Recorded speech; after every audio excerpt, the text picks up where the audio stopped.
جب کوئی ادب کسی سے کرتا ہے تو ہاتھ باندھ کیسے کھڑا ہوتا ہے. تو یہ ادب کا ایک تقاضا ہے کہ جب اللہ کی تعریف ہم کرتے ہیں، اس کی ثنا کرتے ہیں، پھر اس کے ساتھ جو عظیم چیز ہے وہ اللہ کا قرآن پڑھتے ہیں.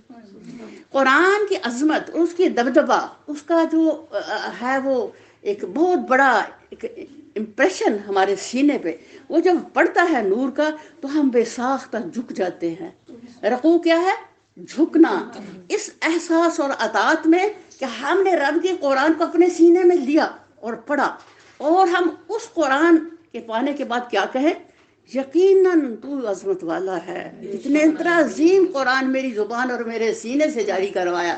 تو اصلاً یہ ہمارا جو قرآن کا پڑھنا ہے، اسی ہی کے جذبات میں ہم رکوع میں چلے جاتے ہیں اور اللہ کے سامنے جھک جاتے ہیں اور کیا کہتے ہیں؟ سبحان ربی العظیم. اور اس سے اور بھی بہت ساری تسبیحات ہیں جو ہم رکوع میں کر سکتے ہیں. اس کے اندر جو آپ کو کاغذ دیا گیا ہے پچھلی دفعہ نماز کو، اس میں بھی 1 سے 2 تسبیحات ہیں. پڑھا تھا گھر جا کے؟ الحمدللہ. تو جائے ہم اللہ کی تسبیح کرتے ہیں رکوع میں جھک کر کے، تو پھر ہم یہ کہتے ہوئے سمع اللہ لمن حمدہ، اللہ اس نے میری سن لی. کس نے؟ جس کی میں نے حمد کیا ہے، جس کے. اور پھر یہ کہتا ہوا اس کی حمدیں، تو وہ احساس ندامت سے اور اس معیار کو پانے کے لیے جو یہاں اللہ کہہ رہا ہے. کیا اللہ یہاں کہہ رہے ہیں؟ ایسا ڈرو جیسا کہ ڈرنے کا حق ہے. یعنی ہمیں اپنی اطاعت کا حق ادا کرنے کے لیے، عبادت کا حق ادا کرنے کے لیے، نماز کا حق ادا کرنے کے لیے ہم کہاں جاتے ہیں؟ سجدے میں. سجدہ انتہا ہے تیری عبادت. ابد تو بندہ ہے اور تیرا کام کیا ہے؟ تیری پیشانی ٹک جائے زمین کے ساتھ اس معبود حق کے دربار میں، اور وہ اس پہ راضی ہو جائے. پھر کتنا وہ راضی ہوتا ہے؟ وہ ہمیں کہتے ہیں میں تیری کان لگا کے بات سنتا ہوں، اور یہ مومن کی معراج بن جاتی ہے. سبحان اللہ. یہ حق کی ادائیگی ہے، وہ یہ اسٹیپس ہے کہ کس طرح ہم آپ کی ادائیگی کر رہے. تو اللہ تعالیٰ نے پھر بتایا کہ اس طرح کرو، یہ اس یہاں اللہ کی رضا اور خوشی ملتی ہے. تو کو موت نہ آئے مگر اس حال میں کہ تو مسلم ہو. اللہ اکبر کبیرہ. یہ ہماری دعا ہونا چاہیے کہ اللہ تعالیٰ ہمیں مسلمان موت دینا، کیونکہ مسلم کی موت ایک کامیاب موت ہے. اگر آپ مسلم نہیں ہیں، اسلام والے نہیں ہیں، تو آپ کی موت ایک ناکامی، نامرادی اور بدبختی کی موت ہے. جس کے لیے پاس کلمہ نہیں ہے وہ برباد ہوا، دنیا اور آخرت میں وہ تباہ و برباد ہوا. تو اللہ تعالیٰ کہتے ہیں تم یہ دعا کرتے رہا کرو، کیونکہ یہ دیکھو ہو سکتا ہے میں ساری زندگی مسلمان رہوں، مرنے وقت مجھے ایسی کو خوفناک چیز فرشتہ نظر آئے کہ میں چیخا مار کو کہا بھائی میں نہیں مسلمان تھے، تو میرا یہ حشر نہ کر. انسان خوف سے سلپ کر جاتا ہے. تو یہاں مرتے ہوئے جو کلمہ ہماری زبان پہ ہوگا، یہ دیکھو کتنا خوف تھا اس بات کا اللہ والوں کو. امام احمد بن حنبل جب دنیا سے جانے لگے ہیں تو وہ بے تحاشا رو رہے. لوگ بڑے حیران، اتنا بڑا امام جس کو جب کوڑے مارے گئے تو کہتے ہیں اگر وہ کوڑے کسی ہاتھی کو لگتے تو وہ بے ہوش ہو جاتا، لیکن ان کے پائے متزلزل نہیں ہوئے، وہ یوں سٹل کھڑے رہے. اور جتنی قوت اور طاقت سے وہ دنیا کا سب سے بڑا کوڑا تھا جو ان کو مارا گیا، اتنا کہ ان کے جو جوائنٹ تھے وہ اپنی جگہ چھوڑ گئے، لیکن وہ نہیں ہلے. ایمان کی قوت نے اتنا ان کو سٹیبل رکھا الحمدللہ کہ اس پر دنیا والے یعنی خود ظالم لوگ جنہوں نے کوڑے مارے وہ خود حیران تھے کہ یہ بندہ ہے کہ کیا چیز ہے جو برداشت کر گیا. میں نے آپ کو بتایا تھا نا کہ یہ چیز جو ہوتی ہے اللہ عالم احساس سے بندے کو بلند کر دیتے ہیں. پھر بڑے سے بڑا دکھ راہ حق کا اللہ کا بندہ برداشت کرتا ہے. رات کے وضو سے صبح کی نماز پڑھتا ہے، اتنا قرآن پڑھتا ہے کہ امام شافی 60 قرآن پڑھتے رمضان المبارک میں. اللہ تعالیٰ ایسی غیر مرئی قوت ان کو بخش دیتے ہیں کہ جو روٹین میں ہمارے جیسے لوگ کر نہیں سکتے. اس کی وجہ کیا ہوتی ہے؟ اللہ اکبر، اللہ کی وہ توفیق اور اللہ کے بندوں کی وہ محنت اور طلب جس کے بنا پر اللہ یہ عطا کرتے ہیں. اور جب ان سے پوچھا گیا اتنا بہادر بندہ جو بادشاہوں سے نہیں ڈرا، بڑے سے بڑے کوڑوں سے نہیں ڈرا، تو آج وہ رو رو کے اپنی جان کو لا رہا ہے. لوگوں نے کہا امام حضرت کیا بات ہے، آپ اتنا کیوں رو رہے ہیں؟ آپ کو جہنم سے خوف آ رہا ہے یا کوئی اور مسئلہ ہے؟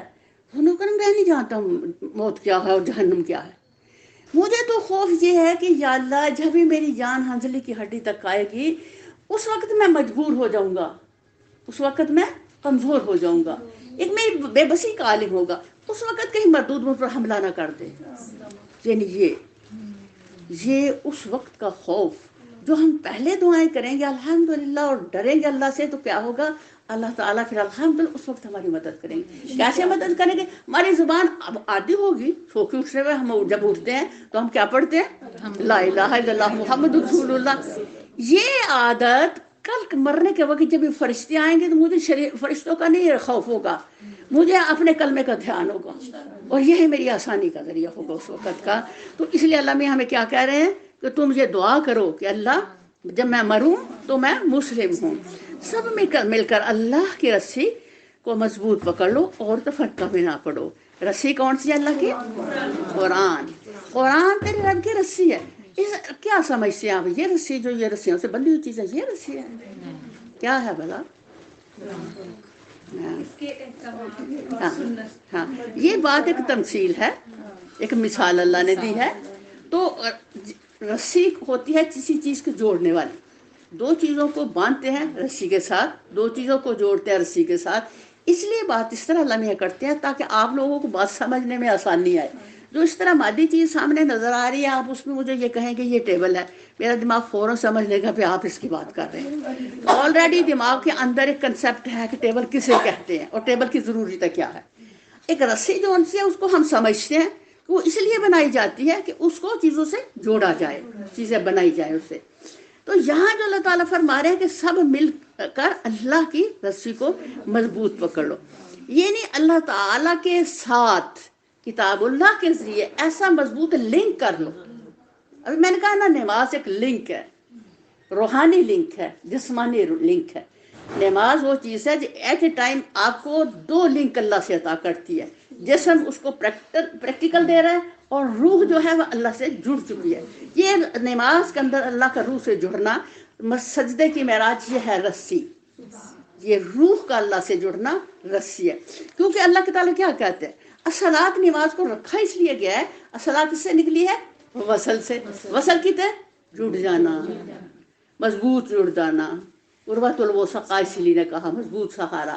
تو نماز ہماری روح کو ہمارے رحمان کے ساتھ مضبوط جوڑتی. کیسے جوڑتی ہے؟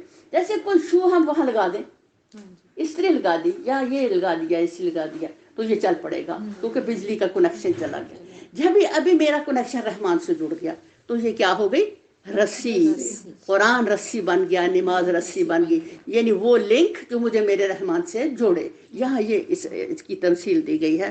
اللہ کے اس احسان کو یاد رکھو جو اس نے تم پر کیا ہے. تم ایک دوسرے کے دشمن تھے، اس نے تمہارے دل جوڑ دیے اور اس کے فضل و کرم سے تم بھائی بھائی بن گئے. اللہ اکبر. کب بھلا دشمن تھے؟ اسلام سے پہلے. اوپر اسلام کی بات ہو رہی. اسلام سے پہلے سب لوگ ایک دوسرے کے دشمن تھے. پہلے دوستی کا کنسیپٹ ہی نہیں تھا. وجہ جہالت، بغض، کینے، کفر. ایسا ہر بندہ دوسرے سے دعوت، بندہ بندے کو مارنا بالکل ایک معمولی سمجھتا. جاتے جاتے جاتے جس کا وہ اڑا اس کی گردن اتار دی. کوئی سمجھتا نہیں تھا کہ بندہ مارنا بھی بڑا گناہ ہے.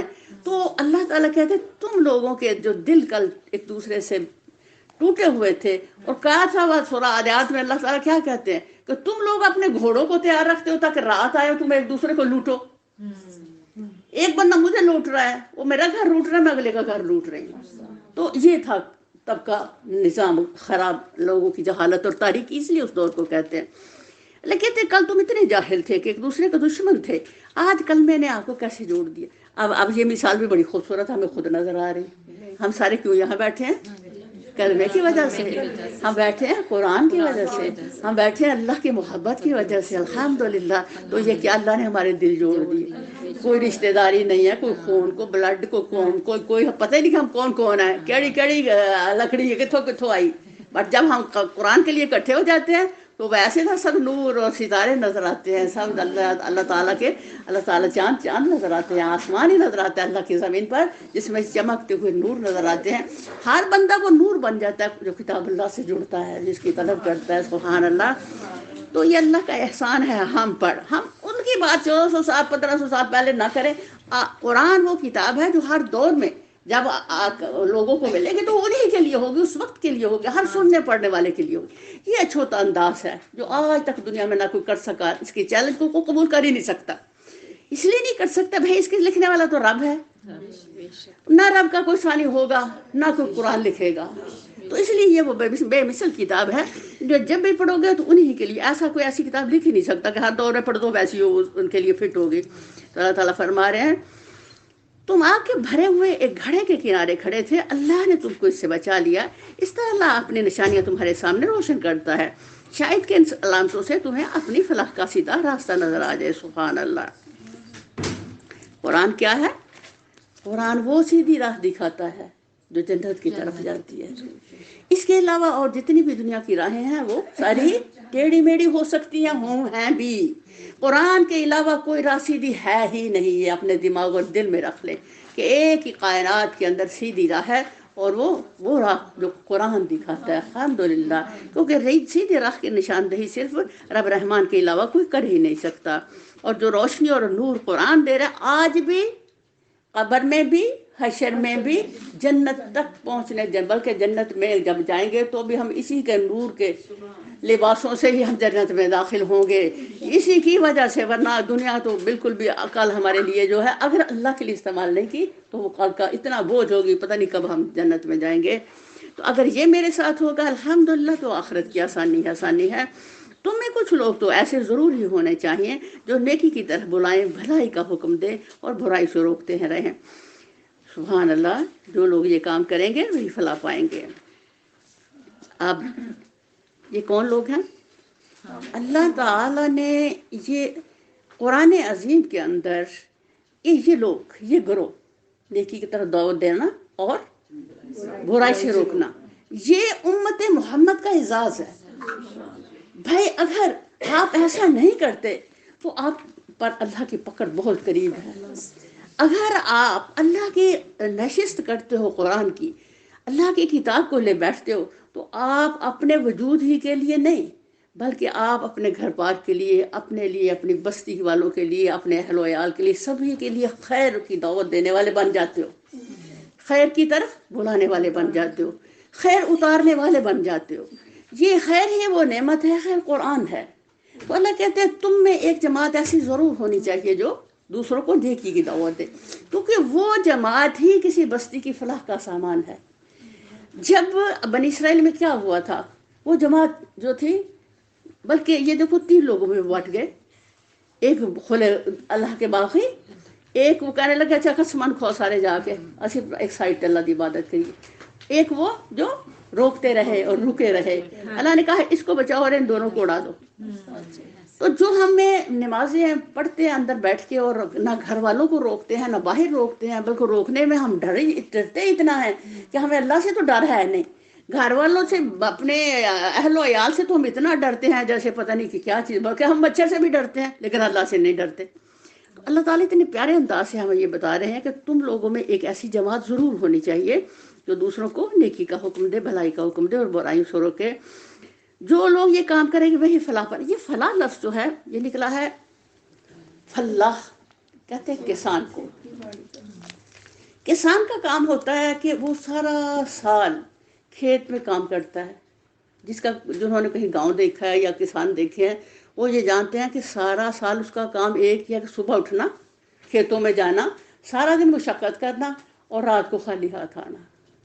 کبھی بھی کوئی کسان شام کو دن بھر کی مزدوری لے کے نہیں آتا، اور کوئی بھی مزدور کہیں مزدوری کرنے جاتا ہے تو اپنی وہ مزدوری لے کے آتا ہے۔ کسان کیا کرتا ہے؟ زمین گوڑتا ہے، اس میں بیج ڈالتا ہے، اس میں پانی ڈالتا ہے، بس اسی کی حفاظت میں دیکھتا رہتا ہے، اور سال کے بعد اس کو اس کی مشقت کا صلہ اللہ عطا کرتے ہیں۔ وہ چند دانے جو لے کے گیا تھا اور اس نے زمین میں ڈال کے اس پہ محنت کی، اس کا افزانہ پھر گڈوں میں بھر بھر کے لے کے آتا ہے۔ یہ جو فلاح لفظ ہے یہ کسان کے حوالہ سے اللہ مثال دے رہے ہیں کہ ایک جو کسان ہے بھائی وہ سال کے بعد اپنی مشقت لیتا ہے اور بھر بھر کے لیتا ہے، وہ تم میں لوگ فلاح ہیں، وہ کامیاب لوگ ہیں جو اپنی مشقت کی مزدوری ابھی فوراً ریوارڈ نہیں مانگتے، بلکہ اللہ کے راستے میں چل رہے ہیں، کانٹے چبھ رہے ہیں، دکھ آ رہے ہیں، پریشانیاں آ رہی ہیں، باتیں سننی پڑ رہی ہیں، بہت کچھ ہو رہا ہے میرے ساتھ، مجھے اس کا کوئی غرض نہیں ہے، میرا راستہ ہے مشقت اللہ کے راہ میں کام کرنا، اور پھر مجھے اس کا ریوارڈ دنیا اور آخرت میں جنت کی شکل میں ملے گا۔ اللہ کہتے ہیں تم ہو فلاح، یعنی تم کامیاب لوگ، وہ لوگ جنہوں نے جہد مسلسل کی اور پھر ایک دن اس کا ریوارڈ پایا، اور ایک دن ریوارڈ کیا ہوگا؟ اللہ کی جنت ہوگی انشاءاللہ۔ اور اللہ کی جنت کل جو دیکھ لیا، اللہ کہتے ہیں میں جن کو جنتی میں نے لکھ دیا ان کے لیے آج دنیا کے اندر بھی اس کی لذت اور خوشبو وہ ضرور سونگیں گے۔ کیا ہوگا جنت میں؟ جہاں میں جنت میں ہوگا کہ آج اللہ کے ہاتھ میں کن ہے، کل میرے ہاتھ میں کن ہوگی، میں جو چاہوں گی وہ ہوگا۔ اللہ اکبر۔ آج بھی اگر دنیا کے اندر کوئی ایسا ہو جائے کہ جو میں چاہوں وہ ہو جائے تو آپ یہی سمجھ لیں کہ یہ جنت کی لذت ہے۔ ہم بعض اوقات کہتے ہیں خیال آ جاتے میں سوچے اس طرح میں بھی گئی، ہوتا ہے نا ہمارے ساتھ زندگی، اور پھر ہمیں کتنی اس کی خوشی ہوتی ہے۔ یعنی ابھی میری خواہش ابھی فوری جو پوری ہو گئی، وہ انسان کو بڑا کیا بخشتی ہے؟ کیا میں نے پچھلی دفعہ بتایا 2 خوشیاں؟ پلیئر اور ہیپینس۔ ہاں، تو یہ کیا ہوگی؟ یہ ہیپینس ہوگی۔ یہ ہیپینس ہے کہ جو میری روح کو خوشی دے، وہ ہیپینس ہوگی۔ سبحان اللہ۔ تو اللہ تعالیٰ یہاں ہمیں بتا رہے ہیں کہ یہ لوگ کامیاب لوگ ہیں جو اللہ کے راستے میں جہد مسلسل کرتے ہیں، دوسروں کو برائیوں سے روکتے رہتے ہیں اور نیکیوں کا حکم دیتے رہتے ہیں۔ کہیں تم ان لوگوں کی طرح نہ ہو جانا جو فرقوں میں بٹ گئے اور کھلی واضح ہدایت پانے کے بعد پھر اختلافات میں مبتلا ہوئے۔ جنہوں نے یہ روش اختیار کی وہ اس روز سخت سزا پائیں گے۔ اب یہ جو اختلافات ہیں ان پر تو اللہ تعالیٰ کو اتنا غصہ آتا ہے، ہمارے اختلافات۔ اللہ اکبر کبیرہ۔ اب چونکہ ہم قرب قیامت کے قریب قیامت کے جا رہے ہیں، اب ہمارے جو دین بتانے والے لوگ ہیں ان کا ایک ہی ٹارگٹ ہے، 2 بندیاں نو لڑا دو، تو وہابی ہے، تو سنی ہے، تو فلانا ہے، تو ڈمکانا ہے۔ تو بس کسی نے کہہ دیا کہ یہ دیکھو اتنی بڑی سازش ہے یہود کی کہ یہ یہود جو ہے ایسا، اسے اللہ تعالیٰ کو اتنے ناراضگی اس کے ساتھ کچھ وجہ ہے کہ یہ ساری ہی محنت کیا کرتا ہے؟ اسلام کو خراب کرنے میں، آخرت میں اپنی جہنم خریدتا ہے۔ انہوں نے ایک بہت بڑا ادارہ بنایا ہوا ہے، اس کے اندر باقاعدہ نوجوان نسل ہے ان کی، جن کو وہ بخاری شریف کا عالم بنا رہے ہیں، وہ قرآن کا عالم بنا رہے ہیں، ان کو کیا کیا سکھا رہے ہیں دین، اور اس کے بعد یہ بھی بتا رہے ہیں کہ کہاں تم نے جا کے مولوی جب جا کے بننا ہے وہ یہودی ہیں، اور مولوی بننے کے بعد تم نے ان میں کیسے تفرقہ ڈالنا ہے۔ ایک آنکھ ہے کہ نبی صلی اللہ علیہ وسلم کا سایہ تھا، دوسرا کہے کہ نہیں حضور تھے سایہ ہی نہیں تھی، حضرات نور سن۔ ان دونوں کو ایسا لڑائے کہ بس لڑ مر جاؤ۔ یہ دیکھو کہ اتنی بڑی محنت، یہ محنت تو ہمارے لیے ہے، ہم مسلمان ہیں، ہم جنت کے خریدار ہیں، تو ہم اس کو چھوڑ کے تو پتہ نہیں کہاں پھر رہے ہیں۔ تو وہ جن کا کوئی آخرت میں حصہ نہیں ہے وہ کتنی اسلام کو خراب کرنے میں محنت کر رہے ہیں، اور ایسے مسجدوں کے اندر وہ لوگ آگے مولوی بنے ہوئے اور ہم کو اس پہ پہچان ہی نہیں، کہیں آ کے پکڑے جاتے ہیں کہ بھائی یہ تو یہودی ہے اور یہ مولوی بنا ہوا ہے۔ اللہ تعالیٰ کو یہ کب رکھنا بنتا ہے ہمارے اندر؟ جب ہم آپس میں لڑتے ہیں۔ یہ یاد رکھو کہ لڑنا شیطان کی طرف سے ہے۔ شیطان ایک فسادی مخلوق ہے جس کا ایک ہی کام ہے کہ 2 بندے مل کے اللہ کے نام پر نہ بیٹھیں، بلکہ کوئی نہ کوئی دوسرا کو غلط ہے، ایک ہی بات کو ایک غلط ثابت کرے، ایک صحیح ثابت کرے، اور ایک ہی قرآن کی بات ہے جس میں سے 10 باتیں نکال لو۔ بھائی قرآن کے اندر اتنا سٹیمنا ہے، اتنی کیپیسٹی ہے کہ اگر تم ہدایت لینے آؤ تو تمہیں ہدایت دے گا، آپ گمراہی لینے آؤ تو تمہیں گمراہی دے دے گا، یہ تمہیں گارنٹی نہیں دیتا۔ ہم جب آغاز میں قرآن کو پڑھتے ہیں تو ہم کیا کہتے ہیں؟ اہدنا الصراط المستقیم، اللہ اس قرآن سے ہمیں سیدھا راستہ دینا۔ ہم دعا کرتے ہیں تو اللہ میں پھر ہمیں سیدھی بات، ہم بڑے آرام سے قرآن کی طرف چلتے ہیں، بڑے اب دیکھو ساری زندگی سے پڑھیں، ابھی بھی قرآن کا ہمارے پہلے کچھ نہیں پڑھا۔ یہ ایسا سمندر ہے کہ ہم لگے رہو، فل ٹائم لگے رہو، کوئی نہ کوئی ہیرا جو آہر ہاتھ چاندہ رہے گا، کوئی روشنی، کوئی نور، کوئی چیز آپ کو ملتی رہے گی، اور سلو ایک دم کچھ کو پا سکتا ہی نہیں ہے، کیونکہ اس کی اتنی وسعت ہے اس نور کی کہ ایک سمندر کی مانند ہے جس کا کوئی نہارا نہیں۔ کون سے کنارے کو پکڑو گے؟ تمہیں ساری زندگی اس کے اندر تیرنا ہے، اور استقامت کے ساتھ اور صبر کے ساتھ۔ تو اللہ اکبر کبیرہ۔ یہاں اللہ کو وہ بات بہت بری ہماری لگتی ہے جو ہم ایک دوسرے سے اختلاف کرتے ہیں اور لڑائیاں جھگڑے کر کے تو آپس میں ہی کل کے مرتے رہتے ہیں۔ بندو 2 مسلمانوں کا لڑنا عجیب ہونا چاہیے، عجیب لگنا چاہیے، لیکن ہمیں کیوں عجیب نہیں لگ رہا؟ ہمیں تو نفرت ہی بڑی ہے۔ پتہ لگ جائے وہابی ہے، اللہ اکبر کبیرہ، مسجد میں وہابی نماز پڑھ رہا ہے، اس کو ویسے اٹھایا اور باہر جا کے رکھے، پھر اس کو دھونے لگ گئے۔ یعنی نفرت مولویوں نے اتنی ڈال دی کہ جے وہابی نماز پڑھے تو نماز مسجد ناپاک ہو جاتی ہے، کتا آگے بڑھ جائے پھر نہیں پاک ہوتی تو وہ پھر دھو رہے ہیں. یہ ظالمانہ بیہیویئر کن کا ہے؟ ہمارے ان جاہل مولویوں کا جو شاید جنہوں نے یہ آیت نہیں پڑھی کہ مسلمان یہ اللہ پیچھے کیا کہہ رہے ہیں کہ میں نے بھائی بھائی بنا دیا. بھائی قرآن اسلام تو بھائی بھائی بنانے ہیں، تو بھائی بھائی کو کاٹتا بھلا. لیکن ہم کیوں کاٹ رہے ہیں؟ ہمیں اتنی نفرت ایک دوسرے سے، اب سنی یا بریلوی یا فلانا ہے ٹمکانا ہے چوتھا ہے، تو بالکل بھی ہم کٹھے مل کے بیٹھتے نہیں. بلکہ اگر قرآن پڑھا جا رہا ہے تو کسی کو پتہ لگ جائے نا کہ یہ بھابی نے، تو قرآن شریف کو چھوڑ کے چلے جانا. قرآن شریف شاید بھابیاں دا کوئی وکھرا اترے دوجیاں دا وکھرا. تو اس طرح کی جو باتیں ہیں وہ کیا کرتی ہیں؟ فساد برپا کرتی ہیں، جو رب کو ناپسند ہے. اور بائی آرڈر اللہ فصل سے فرما رہے ہیں کہ تم لوگوں کی یہ حرکتیں اللہ تعالیٰ کو سخت ناپسند ہیں. اللہ اکبر کبیرہ. تو اللہ تعالیٰ فرما دے جبکہ کچھ لوگ سرخرو ہوں گے اور کچھ لوگوں کا منہ کالا ہوگا. استغفر اللہ ربی من کل ذنب. اس لیے ہمیں جب وضو کرتے ہیں تو ہمیں کیا پڑھنا ہے؟ اللہم بیض وجہی پڑھتے ہیں آپ، اللہم بیض وجہی، اللہ میرے چہرے کو قیامت کے دن چمکتا ہوا بنانا. ابھی میں منہ دھو رہی ہوں، 3 دفعہ منہ دھوتی ہوں، جب وضو کرتی ہوں تو کیا پڑھنا ہے؟ اللہم بیض وجہی. ہاں اللہ میرے چہرے کو چمکتا ہوا بنا دے تاکہ قیامت کے دن میرے چہرے کے سے پہچان ہو سکے کہ میں مسلمان ہوں. کیونکہ اگر جس کا کالا چہرہ ہو تو اللہ کہتے ہیں وہ تو بڑا بدبخت ہوا. جن کا منہ کالا ہوگا ان سے کہا جائے گا کہ نعمت ایمان پانے کے بعد تم نے کافرانہ رویہ اختیار کیا. اب یہ دیکھو، یہ کالے چہرے والے کافر نہیں ہیں، مسلمان ہیں. اللہ اکبر کبیرہ. اپنی کرتوتوں کی وجہ سے کل کالے ہو جائیں گے. اللہ تعالیٰ ہمیں ان سے بچا لے مالک. اچھا تو اب اس کو فران نعمت کے صلہ میں عذاب کا مزہ چکھو. استغفر اللہ ربی من کل ذنب. ساری زندگی مسلمان بنے رہے اور انجام دیکھو کتنا برا ہوا. رہے وہ لوگ جن کے چہرے روشن ہوں گے تو ان کو اللہ کے دامن رحمت میں جگہ ملے گی. اللہ اجلنا منہم. اور ہمیں وہ اسی حالت میں رہیں گے اور وہ ہمیشہ اسی حالت میں رہیں گے. یہ اللہ کے ارشادات ہیں جو ہم تمہیں ٹھیک ٹھیک سنا رہے ہیں، کیونکہ اللہ دنیا والوں پر ظلم کرنے کا کوئی ارادہ نہیں رکھتا. اب یہ دیکھو، جب بھی کسی کو کوئی مسئلہ آتا ہے تو اللہ تعالیٰ سے اللہ تو ظالم ہے ہی نہیں، ہم ظالم ہیں. جب ہمیں کوئی مسئلہ پیش آتا ہے تو میرے اپنے اعمال کی وجہ سے، میرے کرتوتوں کی وجہ سے ہوتا ہے. تو ہمیں کیا کرنا پھر؟ کثرت استغفار سے اپنے آپ کو دھونا. جو مجھ پر پڑ جائے دھول تو کثرت استغفار ہماری زندگی کا حصہ ہونا چاہیے. نہ بھی مسئلہ ہو تو بھی استغفار جو ہے الحمدللہ. نبی صلی اللہ علیہ وسلم کو مسئلہ کے تحت استغفار تو نہیں کرتے تھے، بلکہ پیارے نبی ویسے ہی فرماتے تھے میں تو 70 دفعہ دن میں توبہ کرتا ہوں. تو اگر نبی صلی اللہ علیہ وسلم 70 کرتے تو ہمیں کتنا کرنا چاہیے؟ اور میں آپ کو بہت دفعہ کہہ چکی 1000 کر لیا کرو.